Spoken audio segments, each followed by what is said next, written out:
Hey everyone friends, on Valor's channel today I'll show you how to fix the FACEIT anti-cheat error. But first we need to go into settings.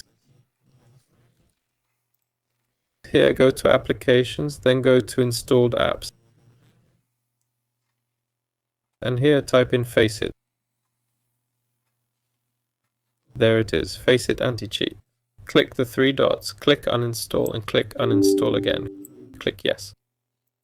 Now click to remove it with all its components. Click.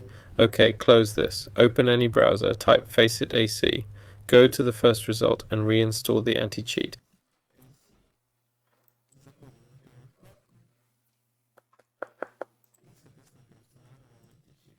Download it, then open the installer.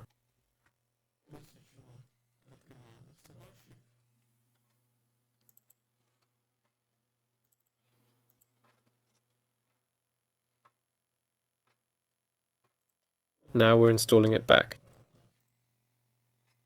Choose what you need here, click Next and install. After that, restart your computer and the error should be gone. That's it. This was Valor. See you all later.